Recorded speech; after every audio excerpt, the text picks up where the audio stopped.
प्रिय कक्षा 10 के छात्र छात्राओं, सामाजिक विज्ञान विषय की ऑनलाइन शिक्षा व्यवस्था में आपका स्वागत है। आज हम आपको आर्थिक विकास एवं राजस्व की आवश्यकता के बारे में जानकारी प्रदान कर रहे हैं। कृपया ध्यान से सुने और समझें। सबसे पहले देखिए राजस्व। राजस्व क्या चीज है? तो राजस्व संस्कृत भाषा के दो अक्षरों राजन धन स्व से मिलकर बना है, जिसका अर्थ होता है राजा का धन। राजनीतिक दृष्टि से राजस्व को सरकार का धन कहा जाता है। सरकार के आय एवं व्यय के अध्ययन को राजस्व कहते हैं। अब देखिए, आपको राजस्व की सबसे महत्वपूर्ण परिभाषा बताते हैं। फिंडले सिराज महोदय के शब्दों में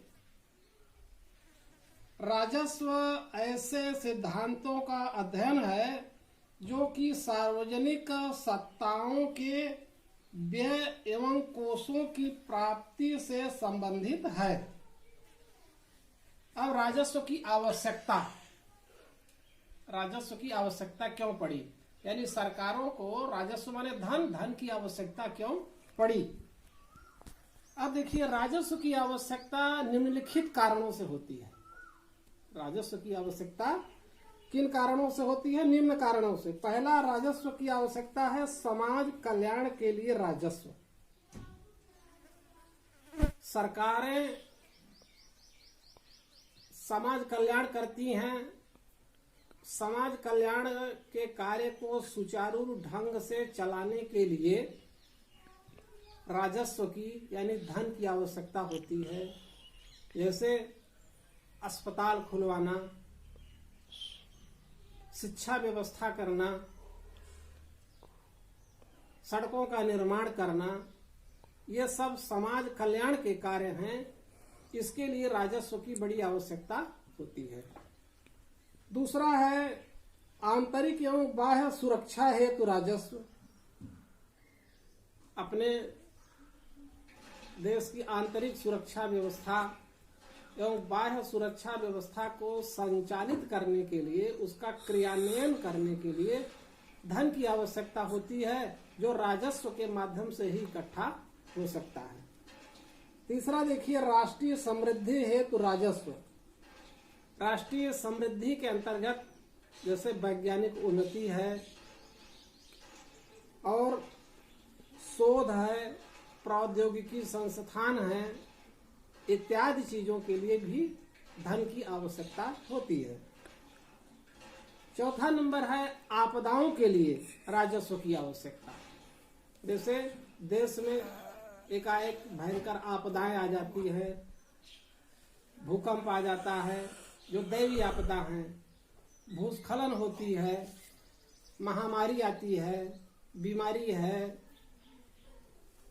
या और तमाम तरह की दैवीय आपदाएं आती है। उन आपदाओं से निपटने के लिए धन की अति आवश्यकता पड़ती है। जैसे देख लीजिए कि आज आपके देश में, यहाँ तक कि संपूर्ण विश्व में कोविड-19 यानी कोरोना जैसी महामारी फैली हुई है। इसमें देखिए, देश को धन की आवश्यकता है। सबको सुविधा प्रदान करना, दवा इलाज कराना, ले आना ले जाना इत्यादि सरकार कार्य कर रही, सराहनीय कार्य कर रही है, और जिसमें धन ही धन की आवश्यकता है। और हमारी आपकी भी उसमें ये जिम्मेदारी बनती है कि हम भी उसमें सम्मिलित हो करके कुछ धन अपनी तरफ से भी दान करें, दान स्वरूप में यानी परोपकार स्वरूप में भी दें। दैवीय आपदाओं में लोगों से भी अपेक्षा की जाती है कि वे लोग भी कुछ न कुछ अपना सहयोग प्रदान करें। आगे आपको बताते हैं, भारत में वित्तीय संसाधनों का विभाजन। अब भारत में दो प्रकार के वित्तीय संसाधन नहीं, भारत में वित्तीय जो संसाधन हैं वो 3 सूचियों में दर्ज हैं। वित्तीय संसाधन के अलग अलग सूचियां हैं, जैसे संघ सूची 1 नंबर पर है, दूसरा राज्य सूची और तीसरा समवर्ती सूची। अब देखिए, संघ सूची में कुल 98 विषय हैं, जिसमें कानून बनाने का अधिकार केंद्र सरकार को है। इसके प्रमुख विषय देख लीजिए, जैसे हैं विदेशी संबंध, अपने देश की रक्षा करना, युद्ध, संधि, रेल, वायु, राष्ट्रीय यातायात, समुद्री यातायात, दूर संचार, डाक तार जैसे टेलीफोन वगैरह, विदेशी व्यापार, मुद्रा, विदेशी ऋण, रिजर्व बैंक, बीमा, आयकर, मृत्यु कर, आयात एवं निर्यात कर, उत्पादक शुल्क आदि। ये संघ सूची के महत्वपूर्ण विषय हैं। जैसा कि हमने आपको बताया कि इस पर कानून बनाने का पूरा अधिकार केंद्र सरकार को है। दूसरा है राज्य सूची। अब आप देख रहे हैं कि राज्य सूची में पहले 66 विषय थे, लेकिन अब राज्य सूची में 62 विषय ही रखे गए हैं।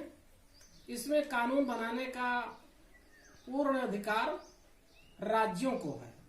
राज्य सूची पर कानून बनाने का अधिकार किसे है? राज्यों को।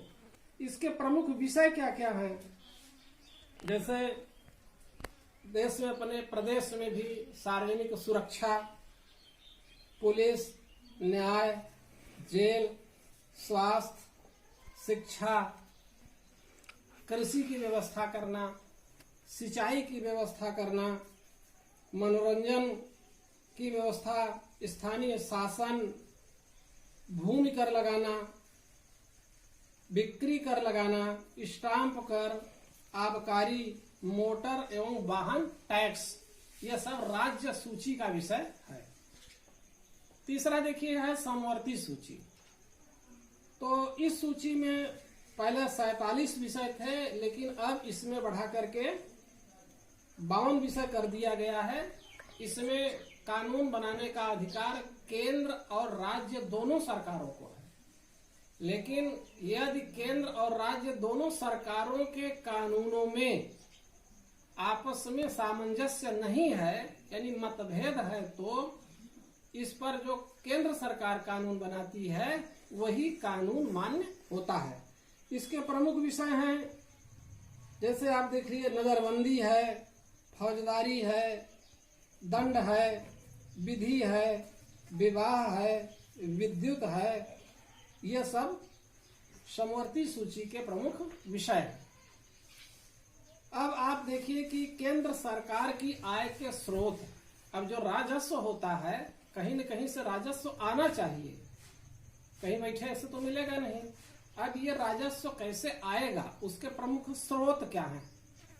संक्षेप में देखिए कि केंद्र सरकार की आय के प्रमुख स्रोत, तो देखिए स्रोत मुख्य रूप से 2 प्रकार के होते हैं, कर स्रोत और दूसरा गैर कर स्रोत। तो कर स्रोत में देखिए सबसे इंपॉर्टेंट है कर स्रोत। कर स्रोत में जैसे जीएसटी लगाना, जीएसटी। दूसरा है आयकर, इनकम टैक्स, निगम कर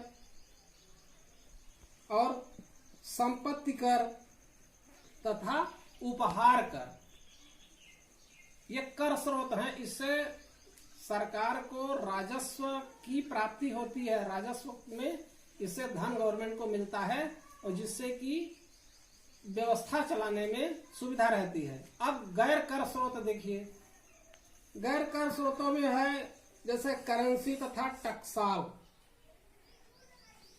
कर, दूसरा है मुद्रांक तथा रजिस्ट्री कर,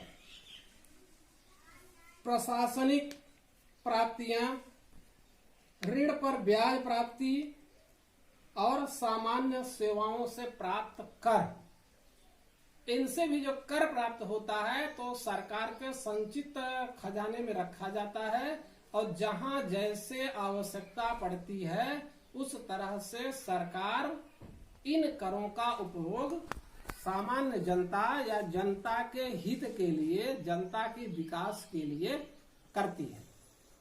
अब हमने आपको बता दिया कि देखिए राजस्व क्या चीज होता है, राजस्व की आवश्यकता क्यों पड़ी, राजस्व के स्रोत क्या हैं, और राजस्व की जो विषय हैं, सूचियों के जो विषय हैं, इनके बारे में भी संक्षिप्त जानकारी प्रदान कर दी है।